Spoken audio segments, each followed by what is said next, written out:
DD किसान, बदलते भारत की शान।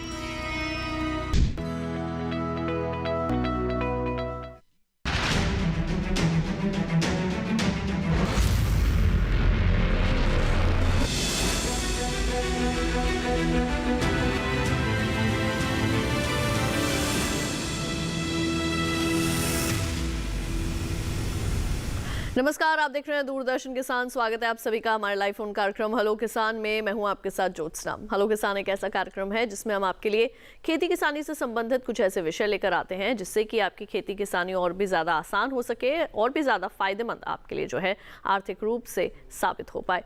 तो अपने आज के दो कौन से विषय हम आपके लिए लेकर आए हैं, आइए आपको जल्दी से अपने आज के इस लाइव फोन कार्यक्रम के दोनों विषय बता देते हैं।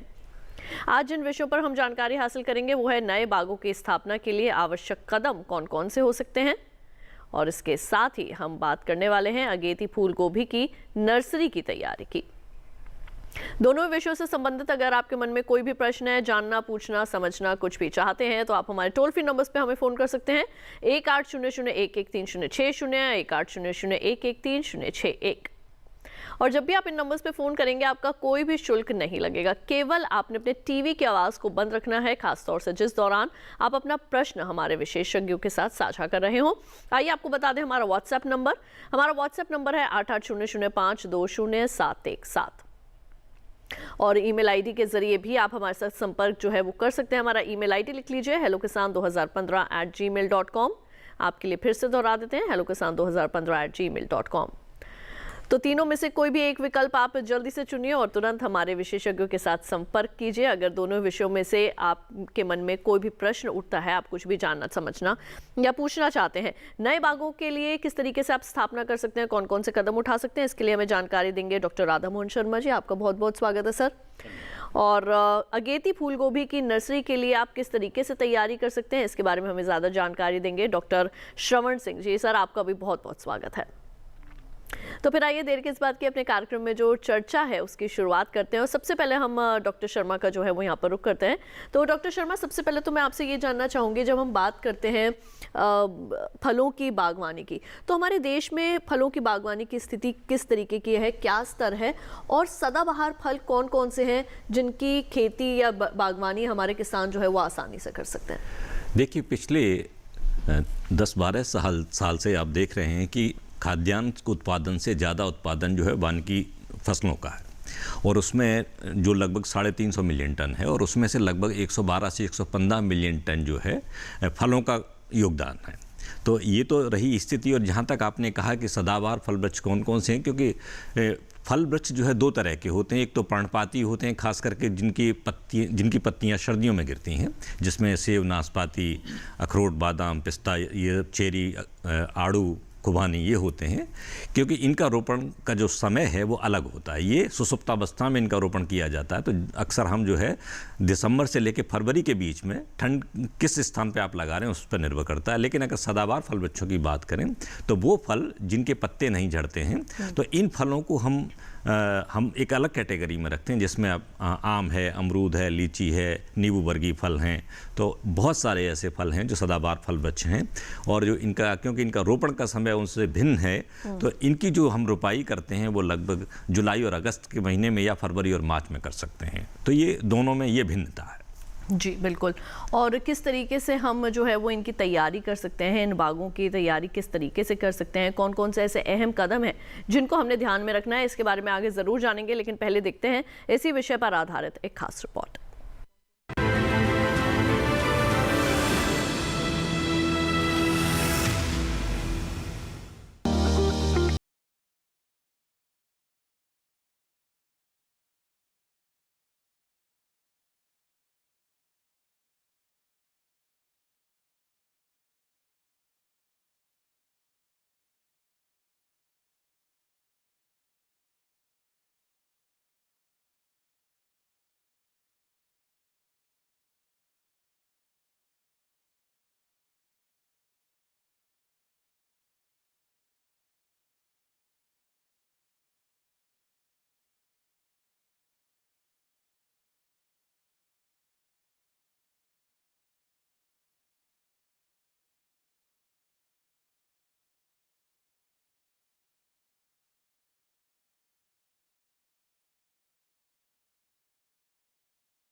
अच्छा बाग लगाने के लिए किसान फलों की उत्तम किस्मों का ही चयन करें। फलों के बाग लगाने के लिए स्वस्थ और बेहतर किस्म की रोपण सामग्री का उपयोग करें। वहीं इस समय नए बाग लगाने के लिए गड्ढे खोद दें, जिससे धूप से कीटों और रोगों का नियंत्रण हो सके। महीने के आखिर में इन गड्ढों में आधी ऊपर वाली मिट्टी और आधी कंपोस्ट में क्लोरोपाइरीफॉस दवा मिलाकर पूरी तरह से ऊपर तक भर दें। इस तरह बाग स्थापना से पहले अगर आप इन जरूरी बातों का ध्यान रखेंगे तो आगे चलकर मुनाफा जरूर होगा।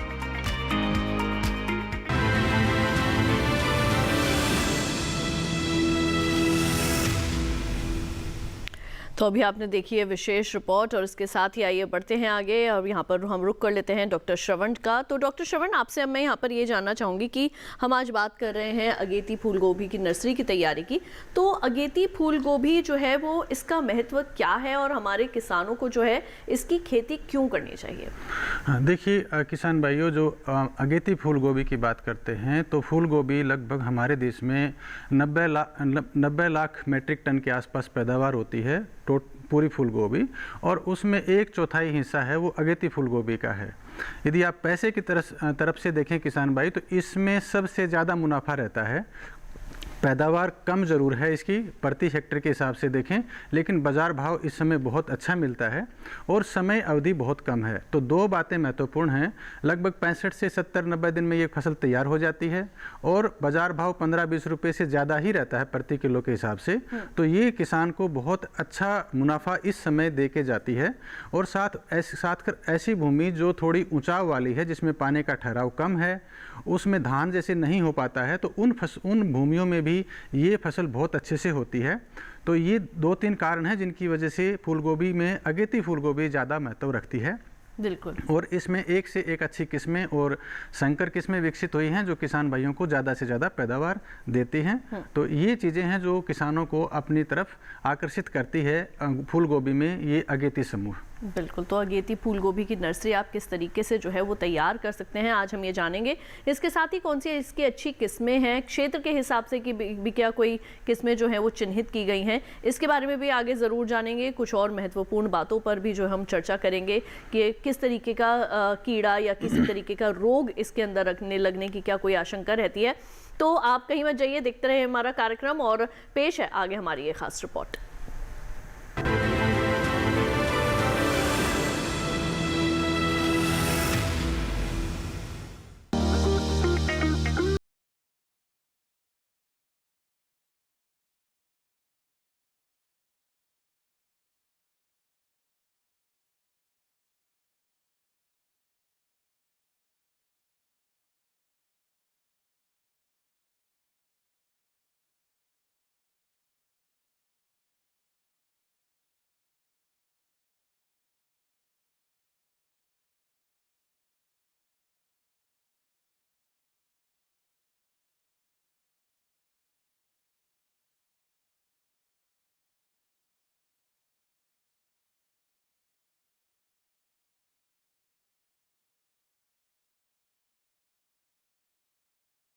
अश्विनी और पूसा मेघना आदि प्रमुख हैं। खेती किसानी में पोषक तत्व प्रबंधन भी काफी जरूरी होता है।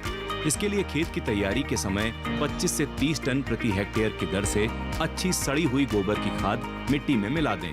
रोपाई के पहले 120 किलो नाइट्रोजन, 100 किलो फास्फोरस और 60 किलो पोटाश प्रति हेक्टेयर आधी मात्रा में नाइट्रोजन और संपूर्ण मात्रा में फास्फोरस और पोटाश भूमि में मिला दें। शेष नाइट्रोजन को बराबर 2 हिस्सों में बांटकर एक हिस्सा रोपाई के 1 महीने निराई गुड़ाई के साथ डालें और दूसरा हिस्सा फूल बनने की स्थिति में पौधों को मिट्टी चढ़ाते समय मिलाएं। इस तरह अगर आप सभी जरूरी बातों का ध्यान रखते हुए अगेती फूल गोभी की नर्सरी तैयार करेंगे तो निश्चित रूप से अच्छी फसल ले पाएंगे।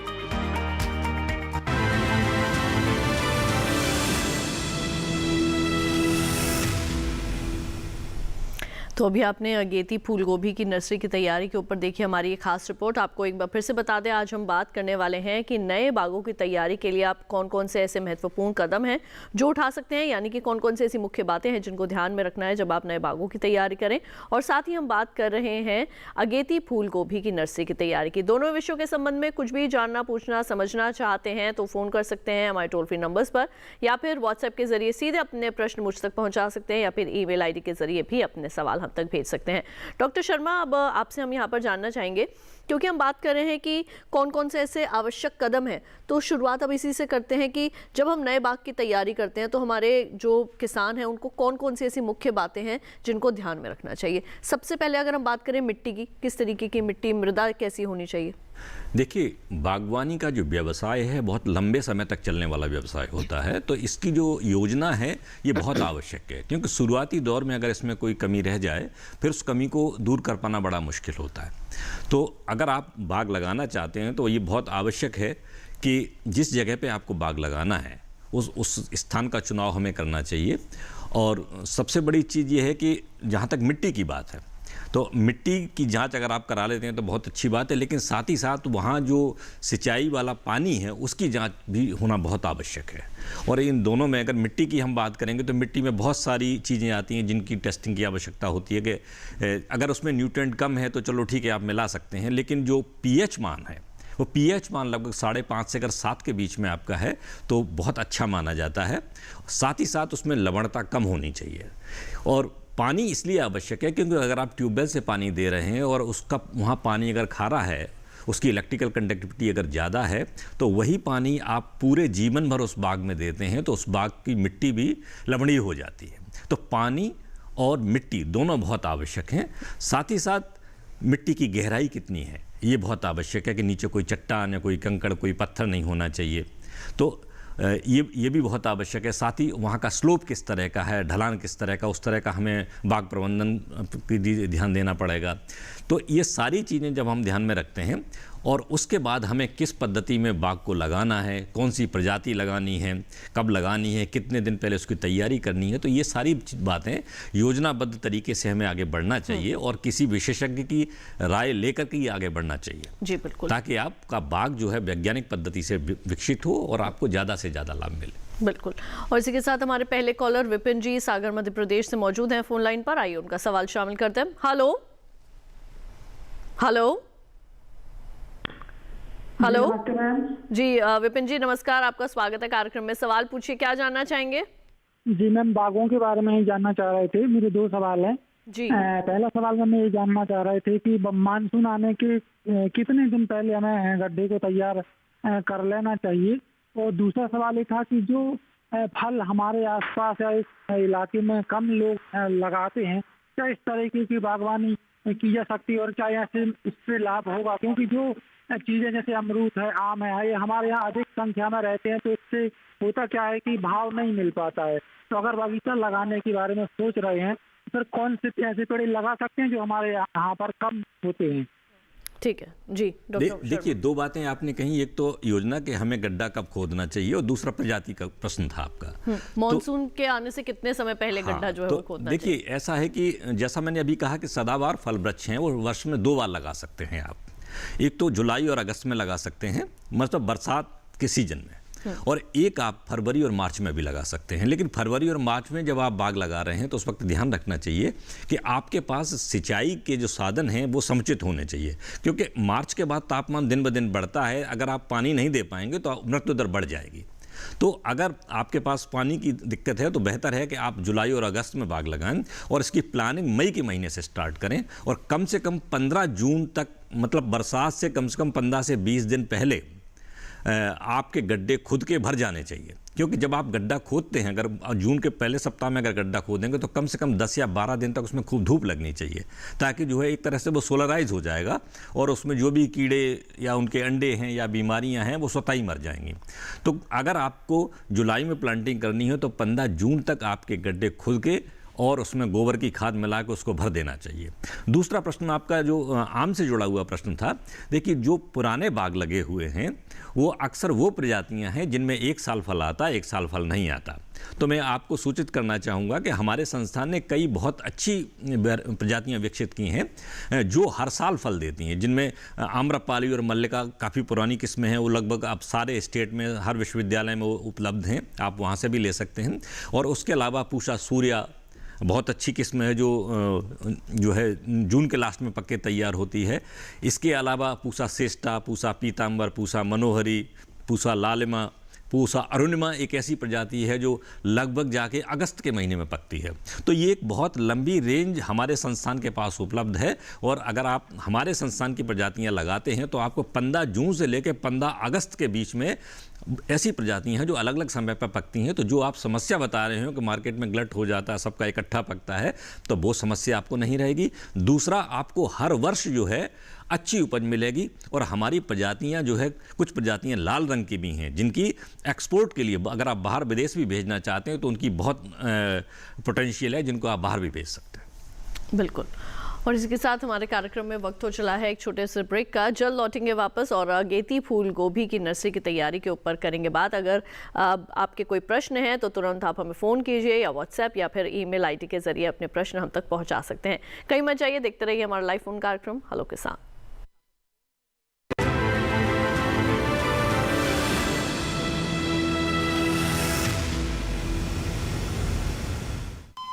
अरे सुन तो। मुझे क्या सुनाना चाहते हो? जो सुनाओ मेरी सौतन को। किसको? अरे वही तुम्हारा मोबाइल फोन जिससे सुबह शाम दिन रात चिपके रहते थे और कहते थे किसान कॉल सेंटर से बातें हो रही हैं।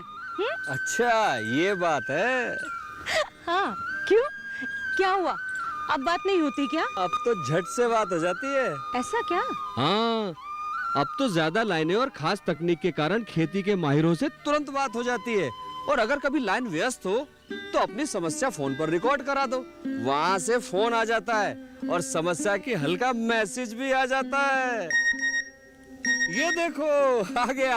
अरे वाह, इसका मतलब इंतजार की घड़ी अब खत्म। हाँ। तभी मैं सोचूं कि आजकल मुझ पर इतना प्यार क्यों आ रहा है। कृषि संबंधी समस्याओं का अपनी भाषा में तुरंत हल पाने के लिए पूरे भारत में किसी भी फोन से हेल्पलाइन नंबर पर संपर्क करें। किसानों का दोस्त किसान कॉल सेंटर।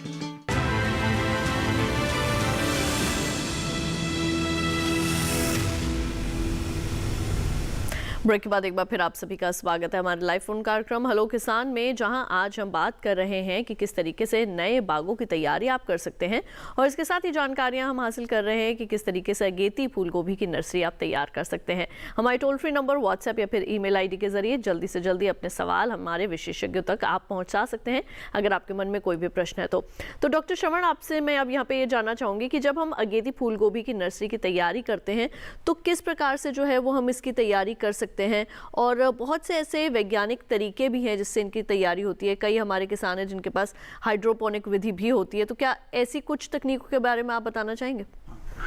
देखिए किसान भाइयों, जैसे फूल गोभी की पौध तैयार करने के लिए अगेती फूल गोभी में विशेषतः ध्यान रखना पड़ता है, क्योंकि इस समय एक तो गर्मी बहुत ज़्यादा है, और फूल गोभी के जमाव के लिए जो 20 से 25 डिग्री का तापमान होना चाहिए भूमि का, उसको देने के लिए इसको कोई छायादार जगह में ही इसकी पौध की तैयारी करनी चाहिए।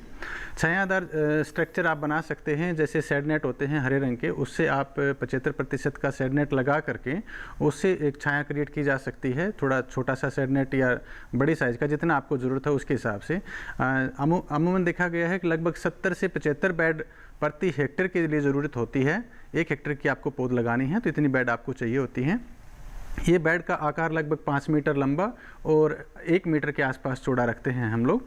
इतना साइज़ का बेड आपको बनाने हैं, तो इतने दायरे को आप शेड नेट से ढक सकते हैं और उठी हुई मेड़ियों में आप पौध तैयार कर सकते हैं। एक ये आम तौर पर ये किसान भाई करते हैं और ये अच्छा तरीका भी है। लेकिन दूसरा तरीका है एक प्रो ट्रे में तैयार करने का। उसमें क्या होता है कि किसान भाई वर्मी कंपोस्ट और मिट्टी का भी मिश्रण ले सकते हैं। इसमें 2 भाग मिट्टी और 1 भाग वर्मी कंपोस्ट, इससे आप ट्रे को भर सकते हैं, उससे भी पौध तैयार कर सकते हैं। और आजकल एक मीडिया भी चलता है जिसको कोकोपिट, वर्मिकुलाइट और परलाइट के नाम से, ये 3-2-3-1-1 का रेशो रखते हैं। इसमें कोकोपिट 3 रहती है, बाकी दोनों 1-1 रखते हैं। इसमें भी आप पौध तैयार कर सकते हैं।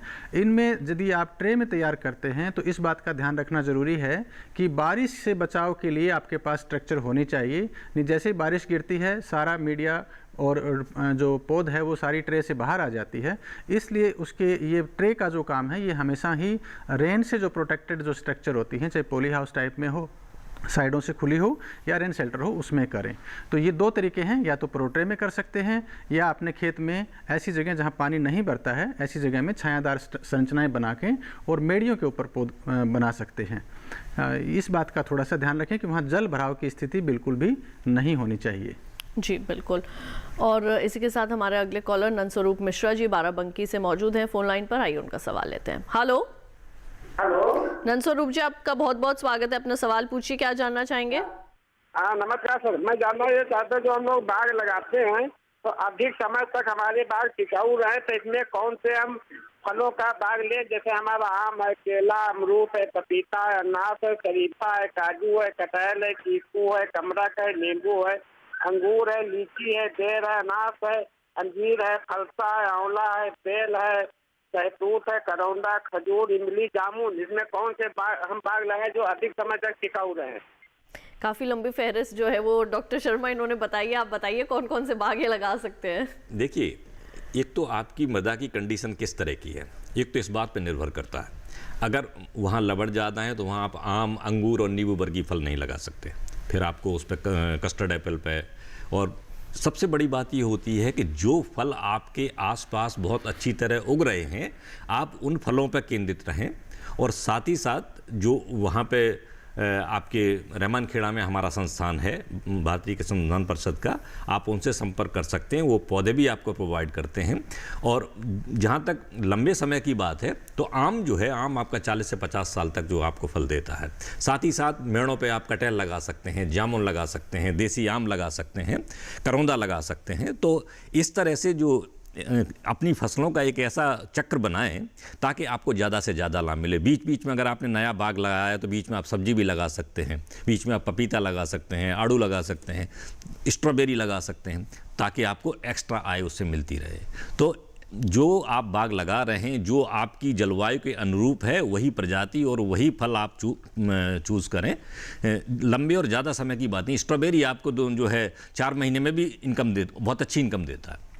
तो ये है कि जिस तरह की आपकी मृदा है, जिस तरह का पानी है, जिस तरह की जलवायु है, उसके हिसाब से जो लोकल एक्सपर्ट होते हैं उनसे राय लेके कौन सी प्रजाति आपके स्थान के लिए ठीक रहेगी, उसको आप एक इस तरह से लगाएं कि आपको कई फल, कंपोजिट ऑर्चर्ड आपका बने और आपको साल में लगभग ज़्यादा से ज़्यादा समय तक आय मिलती रहे। बिल्कुल। वहीं डॉक्टर शर्मा, एक प्रश्न मेरा आपसे यहाँ पर ये भी है कि जब हम अपने गड्ढे जब हम तैयार करते हैं, जैसे कि हमने रिपोर्ट में भी देखा, तो उसमें यह था कि आप गड्ढों को जो है वो खोद के आप रख दीजिए, उसमें सीधी धूप जो है वो पड़ने दीजिए, जिससे कि कीड़े या किसी तरीके की अगर बीमारी उसमें पड़नी हो तो वो जो है वो नष्ट हो सके। क्या ये कितना ठीक है? क्या इस तरीके के उपाय जो है हमारे किसान अपना सकते हैं? बिल्कुल, यही अपनाना चाहिए। मैंने अभी कहा कि आपको जून के शुरुआत में ही गड्ढे खोद देने चाहिए लेआउट करके, और उसको अगर आप खुला छोड़ देंगे तो जो मिट्टी अंदर की है वो बाहर आ जाती है और गड्ढा भी एक्सपोज हो जाता है। क्योंकि सॉइल सोलराइजेशन एक बहुत ही स्टैंडर्ड प्रैक्टिस है मिट्टी को सोलराइज करने की, कि उसमें कीड़े बीमारी ना रहें। तो अगर खुली धूप जून की लगेगी उसमें, तो उसमें वैसे ही अगर दीमक है तो वो दीमक के अगर अंडे भी हैं तो वो भी मर जाएंगे, कोई बीमारी है वो भी मर जाएगी। और साथ ही साथ अगर आपको लगता है कि यहाँ पर और ज़्यादा समस्या है तो आप गड्ढे को उपचारक भी कर सकते हैं। अगर गड्ढा खुला रहेगा काफ़ी टाइम तक तो आप उसमें कोई फंजीसाइड डालना चाहते हैं, कोई दीमक की दवाई डालना चाहते हैं, तो गड्ढे को और मिट्टी को दोनों भरने से पहले उपचारित भी कर सकते हैं। तो ये बहुत ज़रूरी बात है कि आप निश्चय ही जून में 10 से 15 दिन आपका गड्ढा खुला रहेगा तो वो जो है लंबे समय तक बीमारी और कीड़ों से बचाव करेगा। बिल्कुल। डॉक्टर श्रवण, अब आपसे मैं यहाँ पर ये जानना चाहूँगी, हमने ये तो जान लिया कि किस तरीके से जो है इसकी नर्सरी की जो है वो तैयारी कर सकते हैं हम अगेती फूल गोभी की, लेकिन कौन कौन सी अच्छी किस्में जो है वो सुनिश्चित की गई हैं उसके बारे में क्या बताएंगे? देखिए, फूल गोभी में किसान भाइयों को कई बार नुकसान इसी की वजह से होता है कि गलत किस्म का चुनाव हो जाता है, क्योंकि इसमें 4 अलग अलग समूह हैं। एक अगेती समूह है जो अभी मई, जून और जुलाई के महीने में 3 महीने में बुआई का समय है इन फसलों के लिए। फिर मध्य अगेती आता है, उसका अगस्त में बुआई करते हैं। मध्य पछेती है, उसका सितंबर के महीने में बुआई करनी होती है। और जो पछेती समूह है उसको अक्टूबर और नवंबर 2 महीनों में हम बुआई कर सकते हैं। माफ़ कीजिए, यहाँ पर आपको रोकना चाहूँगी। हमारे कॉलर प्रेमा शंकर नारायण जी केरला से मौजूद हैं फ़ोन लाइन पर, उनका सवाल लेते हैं। हेलो जी, आपका बहुत बहुत स्वागत है प्रेमा शंकर जी। अपना सवाल पूछिए, क्या पूछना चाहेंगे? आपको टाइम से आपने हमें फ़ोन किया है। मुझे जामुन की अच्छी किस्म चाहिए, वो कहाँ से मिल सकती है? ठीक है, जी डॉक्टर शर्मा क्या बताएंगे जामुन की अच्छी किस्म? देखिए, जामुन तमिलनाडु एग्रीकल्चर यूनिवर्सिटी कोयम्बटूर में आपके नज़दीक है, आप उनसे जामुन ले सकते हैं। अगर आपको उत्तर भारत से लेना है तो हमारा संस्थान जो रहमान खेड़ा में है लखनऊ के पास, उनके पास भी जामुन की किस्में हैं। गोधरा से आप जामुन की किस्में ले सकते हैं। तो बहुत सारे संस्थान हैं। और आपके यहाँ जो केरल एग्रीकल्चर यूनिवर्सिटी है, सबसे पहले आप उनसे संपर्क स्थापित करें ताकि आपको बहुत ज़्यादा भागना न पड़े, क्योंकि जो लोकल स्टेट एग्रीकल्चर यूनिवर्सिटीज़ हैं वो अपने लोकल किसानों के लिए काम करती हैं। तो ये बेहतर होगा कि एक बार आप अपने जो केरला विश्वविद्यालय है, एग्रीकल्चर विश्वविद्यालय, एक बार आप उनसे संपर्क करें, या जो भी आपके डिस्ट्रिक्ट में कृषि विज्ञान केंद्र है आप उससे संपर्क करें। अगर वहाँ उपलब्ध है तो वो प्रजाति आपके इस जगह के लिए सबसे ज़्यादा उचित होगी। अगर वहाँ नहीं है तो फिर आप तमिलनाडु एग्रीकल्चर यूनिवर्सिटी कोयम्बटूर से भी संपर्क कर सकते हैं। जी बिल्कुल। और मैं चाहूँगी डॉक्टर श्रवण अब आप अपनी जानकारी आगे बढ़ाएं। हाँ, तो मैं ये कह रहा था, अगेती जो समूह है उसमें यदि किस्मों की बात करें तो हमारे पूसा संस्थान ने पूसा मेघना एक अच्छी किस्म निकाली है जो सितंबर के मध्य में पक जाती है। अभी उसका बुआई का समय है। पूसा अश्विनी है, वो उसको आप जुलाई में भी लगा सकते हैं, जून में भी 2 महीने में लगा सकते हैं। उसकी पैदावार लगभग 20 टन के आसपास है प्रति हेक्टेयर। फिर पूसा कार्तिकी है, वो भी इससे थोड़ी सी पछेती है। इससे तो नवंबर के प्रथम सप्ताह में और अक्टूबर के अंत में, इन 15-20 दिनों में ये फसल तैयार होती है। इसकी भी आप खेती कर सकते हैं। साथ ही साथ जो लोग बिहार से या उत्तर प्रदेश से हैं, वो साबोर में जो बिहार कृषि विश्वविद्यालय है वहाँ से 2 अच्छी किस्में निकली हैं, साबोर मुक्ता और साबोर अग्रिम के नाम से। उन किस्मों का भी वो बीज वहाँ से ले सकते हैं। साथ ही साथ हमारे संस्थान ने कुछ संकर किस्में निकाली हैं, जैसे पूसा कार्तिक शंकर एक पहले किस्म थी, संकर किस्म थी। उसके बाद पूसा कॉलीफ्लावर हाइब्रिड 101 और 102, और अभी एक नई निकली है 103। तो इनकी पैदावार है लगभग वो 20 से 25 टन और 28 टन तक भी इनकी पैदावार हमने देखी है। तो इन किस्मों को भी किसान भाई ले सकते हैं। इन सब की बुआई का समय जून और जुलाई 2 महीने हैं। इसमें कभी भी किसान भाई लगा सकते हैं। जी बिल्कुल। तो इसी के साथ आपको एक बार हम फिर से बता दें कि अपने आज के इस लाइव फोन कार्यक्रम हेलो किसान में हम जानकारियां हासिल कर रहे हैं कि किस तरीके से नए बागों की जो है वो आप तैयारी कर सकते हैं। और इसके साथ ही हम ये भी जान रहे हैं कि अगेती फूल गोभी की नर्सरी आप कैसे तैयार कर सकते हैं। अच्छी किस्मों के बारे में भी अभी हमने जानकारी ली। तो अगर आपके मन में भी कोई सवाल है, कोई भी प्रश्न है, आप कुछ भी जानना, पूछना, समझना चाहते हैं तो टोल फ्री नंबर्स 1800113061, 8800520717, ये है हमारा व्हाट्सएप नंबर, और हेलो किसान 2015@gmail.com ये है हमारा ईमेल आईडी। तो तीनों में से कोई भी एक विकल्प आप जल्दी से चुनिए और हमारे विशेषज्ञों से संपर्क साधिए। डॉक्टर शर्मा, आपसे मैं यहाँ पर ये जानना चाहूँगी कि कौन कौन से क्षेत्र के हिसाब से फलों के कौन कौन सी अच्छी किस्में जो हैं वो बताई गई हैं, उसके बारे में क्या बताएंगे? जैसे अभी केरल से हमें फ़ोन आया है तो उन्होंने जानना चाहा जामुन की अच्छी किस्म कौन सी है। तो जैसे हम पहाड़ी क्षेत्रों की अगर बात करें, वहाँ पर जो हमारे किसान अगर कोई बाग तैयार करना चाहते हैं तो कौन से फल वहाँ लगा सकते हैं और उनकी अच्छी किस्में, क्या ऐसा कुछ बताएंगे? देखिए, हर स्टेट एग्रीकल्चर यूनिवर्सिटी स्टेट के कृषि विश्वविद्यालय हैं, वो वहाँ की लोकल जलवायु और वहाँ के लोकल किसानों के लिए काम करते हैं। और जो भी प्रजातियाँ उनके द्वारा प्रवर्धित होती हैं वो वही प्रजातियाँ होती हैं जो उनके लिए सुविधाजनक होती हैं। तो ये है जो सबसे अच्छा तरीका कि सबसे पहले आप अपने नज़दीकी विश्वविद्यालय से संपर्क करें, कृषि विश्वविद्यालय से, कि उनके पास वो कौन कौन सी प्रजातियां हैं, या उसके अलावा और कौन सी प्रजातियां जो उनके पास नहीं हो, उनके लिए आप जो है अलग अलग संस्थान से संपर्क कर सकते हैं। तो अब अगर पहाड़ी फलों की बात करें तो अब अगर आप नीची पहाड़ियों पर लगाना चाहते हैं तो वहाँ लोचल वेराइटीज़, उनकी वेराइटीज़ की लिस्ट अलग है। अगर आप मध्यम वर्गीय पहाड़ हैं जहाँ पर लगभग 1500 मीटर एलिवेशन है, उनकी प्रजातियाँ अलग हैं। और अगर उससे ऊपर भी है तो उसकी प्रजातियाँ अलग है। अब जैसे अभी हाल ही में एक हरमन जो 99 जो वैरायटी रिलीज़ हुई है वो गर्म इलाकों के लिए है, लेकिन वो प्रजाति शिमला या उससे ऊपर नहीं लग सकती। तो हर लोकल जलवायु के हिसाब से प्रजातियाँ अलग अलग हैं। हाँ, जहाँ तक मैदानी क्षेत्रों की बात है कि अगर हम मध्य प्रदेश, राजस्थान, हरियाणा, यूपी, इनकी अगर बात करें तो यहाँ की जो प्रजातियाँ वो लगभग एक जैसी हैं। आम की सारी प्रजातियाँ लगभग एक जैसी हैं, नींबू वर्गीय फलों की सारी प्रजातियाँ हैं, या अमरूद की सारी प्रजातियाँ हैं जो लगभग एक जैसी हैं, जिनको आप एक स्थान से दूसरे स्थान पर भी लगा सकते हैं। तो ये ज़रूरी होता है क्योंकि आपके जो लोकल एक्सपर्ट हैं आप उनसे संपर्क करें कि इस क्षेत्र में मुझे प्रजाति लगानी है, तो इस क्षेत्र के लिए अगर सेव लगाना है तो ये हमारी एलिवेशन है, तो इस एलिवेशन पर कौन सी प्रजाति हमारी अच्छी रहेगी। बिल्कुल। और इसी के साथ आइए एक बार हम कार्यक्रम में ले लेते हैं एक और छोटा सा ब्रेक। जल्द लौटेंगे वापस, कहीं मत जाइए, देखते रहिए दूरदर्शन के साथ।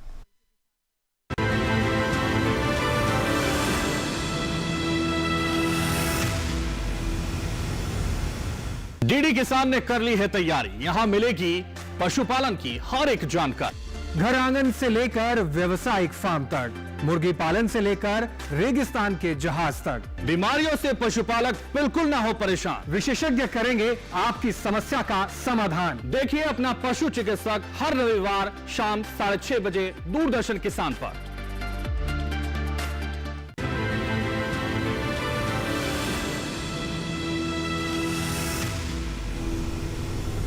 ब्रेक के बाद एक बार फिर आप सभी का स्वागत है हमारे लाइव फोन कार्यक्रम हेलो किसान में। अब आइए हम यहाँ पर रुक कर लेते हैं डॉक्टर श्रवण का। डॉक्टर श्रवण, अब आपसे मैं यहाँ पे ये जानना चाहूंगी, आपसे जरूर सवाल लूंगी, लेकिन हमारे साथ यहाँ पर एक और कॉलर हमारे जुड़ चुके हैं, पहले उनका सवाल लेते हैं। Hello hello hello, Amar Singh ji, आपका बहुत बहुत स्वागत है। आपने हमें हमीरपुर हिमाचल प्रदेश से फोन किया है, सवाल पूछिए। हेलो हेलो अमर सिंह जी, आपको आवाज मिल रही है हमारी? हाँ जी हाँ जी हाँ जी, मिल रही है आवाज। नमस्कार, आपका स्वागत है। आपने हमीरपुर से हमें फोन किया है हिमाचल से, सवाल पूछिए, क्या जानना चाहेंगे? तो ये मेरा जो गांव है ना जी मैडम जी, ये उसमें शिवा प्रोजेक्ट में पड़ गया है ये ना जी। सवाल आप एक बार फिर से दोहराएं। मैं उसका बगीचा लगाना चाहता हूँ, ये जिस तरह ड्रैगन फ्रूट है ना जी। जी जी जी, इसके बारे में थोड़ा नॉलेज चाहिए भाई, कहाँ से इसके बूटे मिलेंगे और क्या इसका वो होएगा। ठीक है, बिल्कुल जी। देखिए, ड्रैगन फ्रूट की सबसे आवश्यकता बड़ी ये है कि वहाँ पे जो है उसको कम पानी चाहिए और वातावरण में ज़्यादा नमी नहीं रहनी चाहिए। और इसके पौधे जो हैं, आप Indian institute of horticulture research जो बेंगलोर में हमारा संस्थान है, आप वहाँ से पौधे ले सकते हैं, या बहुत सारी लोकल नर्सरीज भी हैं, वहाँ से पौधे ले सकते हैं। कई जो मुख्य तौर पे हमारे यहाँ जो काम करने वाले संस्थान हैं, वो IIHR जो है हमारा, वो इस पर खास करके काम कर रहा है, और दूसरे संस्थान भी करें। तो अगर आपको पौधे चाहिए होंगे तो बेंगलोर में जो हमारा संस्थान है, आप उनसे संपर्क स्थापित कर सकते हैं, या नेरी विश्वविद्यालय जो आपके हमीरपुर में ही है, जो हॉर्टिकल्चर यूनिवर्सिटी का जो सेंटर है, आप वहाँ भी अपने संभागाध्यक्ष जो वहाँ के अधिष्ठाता हैं, आप उनसे संपर्क कर सकते हैं, और वो आपको गाइड करेंगे कि नज़दीकी स्थान कौन सा है जहाँ से आप अच्छी गुणवत्ता वाले पौधे ले सकते हैं ड्रैगन फ्रूट के। जी बिल्कुल। और इसी के साथ डॉक्टर श्रवण, अब आपसे मैं यहाँ पर ये जानना चाहूँगी कि जब हम नर्सरी तैयार करते हैं अगेती फूल गोभी की, तो इसके कौन कौन से विधियाँ हैं, किन विधियों के साथ जो हम इनकी तैयारी कर सकते हैं? देखिए, अगेती फूल गोभी का हम लोग विशेष ध्यान रखना पड़ता है उसका, क्योंकि जो गर्म जलवायु होती है उसका जो वातावरण का तापमान लगभग 40 के ऊपर रहता है, और हमें उसका तापमान है लगभग 20 से 22 डिग्री 25 डिग्री तक लाना होता है, ताकि बीज का जमाव अच्छा हो। साथ ही साथ कभी कभी इस समय बारिश भी आ जाती है, जो जून के अंत में या जुलाई के शुरुआत में, जिस समय पौध तैयार होती है। तो इस दो बातों का विशेष ध्यान रखना है। सूर्य का अधिक तापमान है, उसको हम छाया से कम कर सकते हैं, और जो जल भराव की समस्या है या अधिक बारिश है, उससे बचाने के लिए या तो कोई जैसे प्लास्टिक की सीट को कभी ज़रूरत पड़े तो उस हिसाब से ढकना होता है, और साथ ही साथ भूमि के ऊंची स्थान वाला जगह जहाँ पे पानी का ठहराव नहीं हो, ये बहुत विशेष आवश्यकता होती है इस फूल गोभी की तैयारी के लिए। इसमें मैंने आपको बताया कि जैसे उठी हुई क्यारी पे ही इसकी पौध तैयार की जाती है, तो लगभग 1 फीट ऊंची उठी हुई वो क्यारियाँ तैयार करें जो 5 मीटर लंबी हों और लगभग 1 मीटर चौड़ी हों। ऐसे 25 से 30 पौध यदि आप तैयार करते हैं, और तो वो आधा हेक्टेयर के लिए हो जाती हैं, और यदि आपका एरिया ज़्यादा है तो आप 70 के आसपास इसकी बेड बनाएं। तो इतनी बेड आप बनाते हैं तो आपके 1 हेक्टेयर के लिए तैयार हो जाती है। इसमें 2 बातों का विशेष ध्यान रखना पड़ता है। एक तो भूमि का उपचार, या तो आप ट्राइकोडर्मा लगभग 10 ग्राम प्रति किलो मिट्टी में मिला करके उसको अच्छे से सरफेस पे मिलाएं बेड के ऊपर, या 2 ग्राम बाविस्टिन प्रति 1 बेड के ऊपर आप मिलाते हैं, तो उससे ये जो शुरुआती अवस्था है भूमि की उपचार हो जाता है। साथ ही साथ बीज का उपचार भी बहुत आवश्यक है। उसके लिए जैसे बताया गया है 2 ग्राम बाविस्टिन या कैप्टान 1 किलो के हिसाब से उपचारित करें। यदि आप ऑर्गेनिक खेती करते हैं तो 5 ग्राम ट्राइकोडर्मा का आप इस्तेमाल कर सकते हैं, और इसको मिला करके अच्छे से आप बुआई का कार्य करें। बुआई हमेशा पंक्तियों में करें। कई बार किसान बेड के ऊपर छिड़क के पौध तैयार करता है, उससे एक तो खरपतवार ज़्यादा आते हैं और जो डैम्पिंग ऑफ की समस्या है, जो पौधे मरने की समस्या, वो ज़्यादा आती है। यदि हम उसी को लाइन में रोपाई करते हैं, लगभग 5 से 7 सेंटीमीटर के अंतराल के ऊपर छोटी छोटी लाइनें बना के करते हैं, तो हमारे पौधे ज़्यादा अच्छे तैयार होते हैं। तो इन 2 बातों का विशेष ध्यान रखें, बीज का भी उपचार करना जरूरी है और मिट्टी का भी उपचार करना जरूरी है, और साथ ऊंची जगह पे हमें नर्सरी तैयार करनी है। जी बिल्कुल। और इसी के साथ हमारे अगले कॉलर राकेश जी जो है वो शिमला हिमाचल प्रदेश से मौजूद है फोन लाइन पर, उनका भी सवाल लेते हैं। हेलो जी नमस्कार। राकेश जी आपका स्वागत है। नमस्कार, अपना सवाल पूछिए, क्या जानना चाहेंगे? मैं नए बागों के बारे में ये जानना चाहता हूँ कि हम हिमाचल प्रदेश में कौन कौन से बाग लगा सकते हैं। ऐसे तो हमारे जो है सेब होते हैं, तो हम एप्पल की कौन कौन से वैरायटी बाग लगा सकते हैं? बिल्कुल, डॉक्टर शर्मा क्या बताएंगे? देखिए, नौनी विश्वविद्यालय जो है वो लाखों में पौधे बेचता है और अलग अलग प्रजातियां बेचता है, और हिमाचल की खास बात यह है कि वो प्रजातियों को बहुत जल्दी रिप्लेस कर देते हैं। अगर आप 20 साल पुरानी बात करें तो रॉयल डेलिशियस वो बहुत ज़्यादा लगा रहे थे, फिर वांस डेलिशियस वगैरह पे कुछ प्रजातियाँ आ गई। आजकल जीरो माइन है, बहुत अच्छी, रेड वेलॉक्स है और स्कारलेट स्पर है, तो बहुत सारी नई अच्छी प्रजातियाँ आई हैं जिनमें बहुत सुंदर कलर आता है।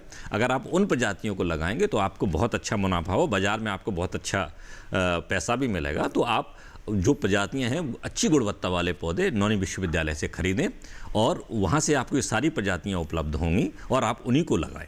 जी बिल्कुल। यहाँ पे व्हाट्सएप के ज़रिए भी हमारे पास जो है वो सवाल आने शुरू हो चुके हैं, और यहाँ पर डॉक्टर शर्मा आपके लिए प्रश्न भेजा है हमें पुरुषोत्तम कुमार जी ने, तहसील भद्रवा, ज़िला डोडा, जम्मू कश्मीर से। वो ये कहते हैं कि सेब के पेड़ पर छोटे छोटे सेब लगते हैं और झड़ जाते हैं, क्या करें? देखिए, सबसे आवश्यक बात तो ये है कि आपने पौधा कहाँ से लिया। कहीं आपने कोई बीजू पौधा तो नहीं लगा दिया। अगर वो जेनेटिकली उस तरह का पौधा है, बीजू पौधा है, तो ऐसे पौधों की कोई किस तरह का फल होगा उसकी कोई गारंटी नहीं होती। तो एक बात तो ये है। दूसरा ये है कि परागण की एक बहुत बड़ी समस्या है सेब में। एक प्रजाति अपने ही मादा को निषेचित नहीं कर पाती, तो उसके लिए एक से ज़्यादा प्रजातियां हमेशा कहा जाता है कि जब भी आप बाग लगा रहे हैं आप 2 या 2 से अधिक प्रजातियां लगाएं, तो वो एक दूसरे को का परागण करती हैं और उसमें आपकी फल भी बढ़ेंगे। साथ ही अगर ये सब चीज़ें आपकी ठीक हैं तो आप बोरोन जो होता है, बोरोन का आप स्प्रे कर सकते हैं फूल खिलने से पहले, या मिट्टी में भी डाल सकते हैं। अगर बोरोन आप स्प्रे करते हैं तो बोरोन से आपका फ्रूट सेट इंप्रूव करेगा। साथ ही साथ परागण पे विशेष ध्यान दें। अगर आपने कोई परागण करने वाली प्रजाति नहीं लगाई है तो आप कहीं से दूसरी प्रजाति ला के उसी पेड़ के ऊपर टॉप ग्राफ्ट भी कर सकते हैं, तो 1 या 2 साल में वो भी फूल देना शुरू करती हैं। तो एक से ज़्यादा प्रजाति लगाएं और हमेशा विश्वसनीय जगह से पौधा खरीदें कि जो प्रजाति आप लगाना चाहते हैं। तो जो है सस्ता या बड़ा पौधा देख के ना खरीदें, पौधा 1 साल से ज़्यादा का नहीं होना चाहिए। तो इन सब बातों का ध्यान रखें और फिर आप देखें, क्योंकि छोटे फल अगर आपने मेलस बकाटा लगा रखा है तो उसके फल बहुत छोटे छोटे रहते ही हैं, उसके फल बड़े कभी नहीं होंगे।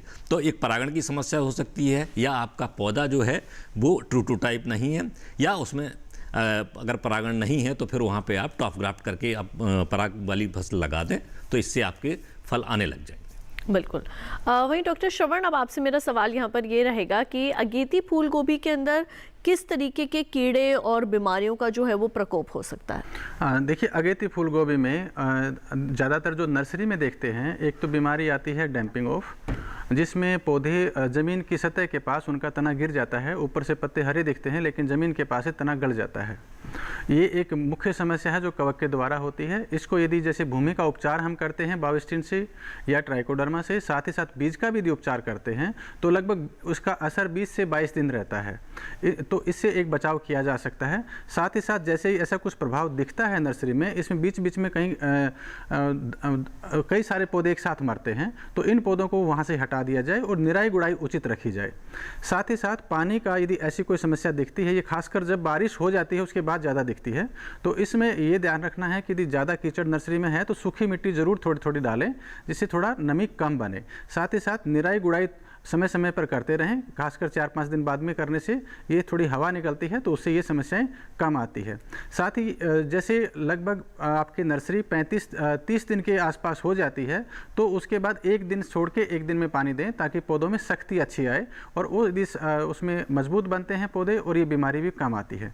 कीड़ों की बात करें तो एक पेंटेड बग आती है जिसमें ऊपर धब्बे से रहते हैं, छोटी छोटी रहती है, और एक काले रंग की छोटी जो मस्टर्ड फ्लाई भी जिसको बोलते हैं, ये 2 कीड़े ज़्यादा नर्सरी में आते हैं। इसके लिए आप कॉन्फिडोर 1 ml प्रति लीटर के हिसाब से छिड़काव कर सकते हैं, या जो पेंटेड जिसके ऊपर धब्बे रहते हैं, थोड़ी बड़ा कीड़ा रहता है, उसके लिए आप इंडोक्सीकार्ब 1 ml प्रति लीटर के हिसाब से छिड़काव कर सकते हैं। इससे आपका नर्सरी अच्छा स्वस्थ तैयार होगा। बिल्कुल। तो इसी के साथ आपको हम एक बार फिर से बता दें, आज हम बात कर रहे हैं नए बागों की किस तरीके से जो है वो आप शुरुआत कर सकते हैं, और साथ ही बात हो रही है अगेती फूल गोभी की नर्सरी की तैयारी की। हमारे कार्यक्रम में अभी भी थोड़ा समय जो है वो बाकी है, तो अगर आपके मन में कोई भी सवाल है तो आप हमें फ़ोन कर सकते हैं या फिर व्हाट्सएप या ईमेल आईडी के जरिए अपने सवाल सीधे मुझ तक पहुँचा सकते हैं। डॉक्टर शर्मा, अब आपसे मैं जानना चाहूँगी, सदाबहार फलों के बारे में हमने जान लिया, लेकिन सदाबहार फलों की अच्छी किस्में कौन सी हैं? देखिए, अगर हम आम की बात करें तो हमारे संस्थान ने बहुत अच्छा काम किया और बहुत सारी प्रजातियां, अभी हमने उनके नाम भी बताए थे कि आम्रपाली, मल्लिका, पूसा श्रेष्ठा, पूसा पीताम्बर, पूसा लालिमा, पूसा अरण्यमा, पूसा मनोहरी, तो ये बहुत अच्छी प्रजातियां हैं। इनमें कई लाल रंग की भी हैं और हर साल वो फलत देती है, और पुरानी प्रजातियां तो पूरे हिंदुस्तान में लगाई जा रही हैं। और इसके अलावा नींबू वर्गीय फलों में हमारे संस्थान ने 2 प्रजातियां कागजी नींबू की विकसित की हैं, पूसा उदित और पूसा अभिनव, हमारे किसान भाई ले सकते हैं। लेमन की हमारी 2 प्रजातियां हैं, कागजी कला और पूसा लेमन 1। इसी तरह अगर मीठी नारंगी लगाना चाहते हैं मौसमी, तो उसकी भी पूसा शरद और पूसा राउंड 2 प्रजातियां हैं। और इसी तरह पूसा अरुण पोमेलो है जो बिल्कुल बीज रहित है, और लगभग अगस्त के लास्ट वीक में या सितंबर की शुरुआत में वो पक के तैयार हो जाता, तो आप उसका जूस का आनंद ले सकते हैं। इसी तरह से जो अमरूद है, अमरूद में 2 प्रजातियां हमारी रिलीज़ हो चुकी हैं, पूसा प्रतीक्षा, पूसा आरसी। तो ये जो मुख्य प्रजातियां हैं जो मैदानी क्षेत्रों में लगभग जो कि सेंट्रल इंडिया और नॉर्दर्न इंडिया में सभी क्षेत्रों में आप इनको सफलतापूर्वक उगा सकते हैं। इसी तरह से हर संस्थान, जैसे अगर हम पंजाब एग्रीकल्चर यूनिवर्सिटी की बात करें, उन्होंने नाशपाती की प्रजातियां निकाली हैं, आड़ू की निकाली हुई हैं। तो इस तरह से जिस क्षेत्र में जो फल आपको लगाना है उसकी सारी प्रजातियाँ उपलब्ध हैं। लेकिन आवश्यकता है हमारे किसान भाइयों को कि वो हमेशा अपने पौधे विश्वसनीय नर्सरी से खरीदें, या तो सरकारी नर्सरी से या जो इस सर्टिफाइड नर्सरी हैं उनसे अपने पौधे खरीदें, तो उनका बाग जो होगा उनको वही मिलेगा जो वाकई में उन्होंने लगाया है। कभी भी किसी ऐसे स्थान से अपना पौधा न खरीदें या ऐसी प्रजाति न लगाएं। यूट्यूब या दूसरी चीज़ें देख के लोग लगा लेते हैं, फिर बाद में उनको पछताना पड़ता है, तो इस बात का ध्यान रखें। बिल्कुल। डॉक्टर श्रवण, आपसे मैं यहाँ पर ये जानना चाहूँगी, जब हम अगेती फूल गोभी की बात करते हैं, हमने ये तो जान लिया कि उसके अंदर कौन कौन से कीट और रोग जो है वो लग सकते हैं, लेकिन क्या जैविक तरीके से भी इसकी खेती की जा सकती है? इसके बारे में क्या बताएंगे? जो हमारे किसान जो कि जैविक खेती कर रहे हैं या करना चाहते हैं, उनका खेत भी जो है वो अगर तैयार हो चुका है जैविक खेती के लिए, तो किस तरीके से वो इसके अंदर आगे बढ़ सकते हैं? देखिए, फूल गोभी जो गोभी वर्गीय सब्जियां हैं, ये जैविक खेती के लिए बहुत ही अच्छी मानी जाती हैं। खासकर जब इनका जो सर्दियों का समय है उस समय कीड़े और बीमारियां इनमें बहुत कम आती हैं। तो पहली बात तो दवाई कुछ डालने की ज़रूरत नहीं होती क्योंकि कीड़े कम आते हैं। दूसरी बात, जो हमारी भूमि है उसमें उचित पोषक तत्वों का मान, 2 ही महत्वपूर्ण ज़रूरतें होती हैं। एक तो उचित पोषक तत्व होने चाहिए और एक कीड़े और बीमारियों का प्रभाव, उसका प्रबंधन। तो सर्दियों में इन फसलों में कम आती हैं कीड़े, तो कोई भी केमिकल पेस्टिसाइड की ज़रूरत वैसे पड़ती नहीं है। और भूमि यदि आपकी अच्छी है, अच्छा पोषक मान है, उसका pH 5.5 6.5 के आसपास है, तो ये फसलें बहुत अच्छे से जैविक खेती में भी की जा सकती हैं। रही बात अगेती फूल गोभी की, तो इस फूल गोभी की खेती भी जैविक तरीके से की जा सकती है, बशर्ते इस बात का ध्यान रखें कि जब आप खेत की तैयारी करते हैं तो उस समय लगभग 25 से 30 टन सड़ी हुई गोबर की खाद, जो प्रमाणित हो कि ये ऑर्गेनिक गोबर की खाद है, और ऐसी जो गौशाला हैं जो जिनसे हैं उनसे लें और अपने खेत में ज़रूर डालें। उसके बाद उसकी लगभग 1 या 2 बार जुताई करके छोड़ दें 15-20 दिन के लिए, फिर से पानी डालें और फिर एक बार उसको दोबारा से तैयार करें। तो लगभग 1 महीने का अंतराल होता है गोबर की खाद की जुताई से खेत तैयारी का समय। साथ ही साथ किसान भाई एक काम और कर सकते हैं अपने खेत की पोषक तत्व बढ़ाने के लिए कि वो ढेंचे का ग्रीन मैन्योरिंग भी कर सकते हैं। उससे लगभग जब वो 1 महीने के आसपास का होता है, 1.5 महीने का, 45 दिन का, तो उसमें एक बार मिट्टी में मिला दें और फिर अपने खेत की तैयारी करें। तो ग्रीन मैन्योरिंग से कर सकते हैं, गोबर की खाद ले सकते हैं और वर्मी कंपोस्ट। ये 3 महत्वपूर्ण तत्व हैं जो हमारी जो पोषक मान को बढ़ाते हैं और गोभी के लिए आवश्यक होते हैं, उसके लिए कर सकते हैं। तो जैविक खेती इनसे फूल गोभी की भी की जा सकती है, बशर्ते आप उसका उचित पोषक मान भूमि का ले आएँ। और ये इन 2-3 चीज़ों से किया जा सकता है। और कीड़े और बीमारियों की समस्या ऐसा है, यदि किसान भाई फिरोमोन ट्रैप्स लगाते हैं, जैसे इसमें एक तंबाकू की सुंडी आती है, सबसे मुख्य समस्या वही आती है, उसके यदि 15 से 20 ट्रैप लगा देते हैं तो उसकी समस्या कम हो जाती है। दूसरा जो ब्लैक रोट, जो काला सड़न एक बीमारी आती है, उसके किसान भाई यदि पत्ते तोड़ के खेत से बाहर कर देते हैं तो ज़्यादा फैलती नहीं है। ये 2 ही समस्याएं हैं जो बीमारी और कीड़े की तरफ से आती हैं और पोषक मान को संभाला जा सकता है। तो किसान भाई जैविक तरीके से खेती बहुत आसानी से इन फसलों की कर सकते हैं। बिल्कुल। और इसी के साथ हमारे कार्यक्रम में वक्त तो चला है एक और छोटे से ब्रेक का। जल्द लौटेंगे वापस, कहीं मत जाइए, देखते रहिए दूरदर्शन के साथ।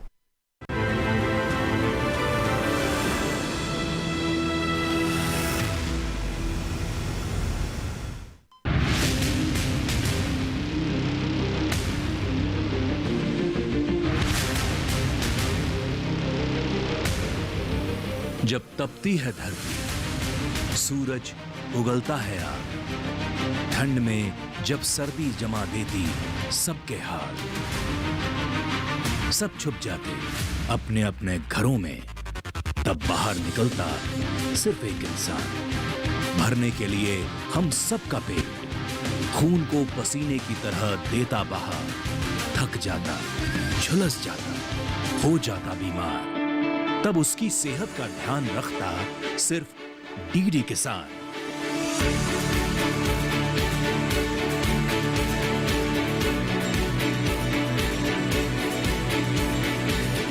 देखिए स्वस्थ किसान शनिवार शाम 6 बजे लाइव, सिर्फ दूरदर्शन किसान चैनल पर।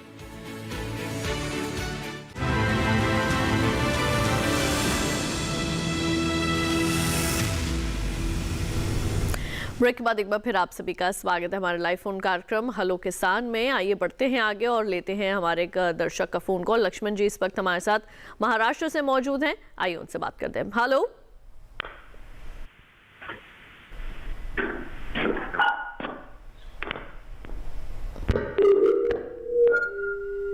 हेलो,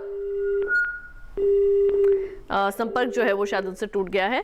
यहाँ पर डॉक्टर शर्मा, आपसे मैं यहाँ कुछ अहम बातें और पूछना चाहूँगी। रोपण के बारे में अगर हम बात करें तो किस तरीके से रोपण करना चाहिए जो हमारे सदाबहार फल हैं उनका?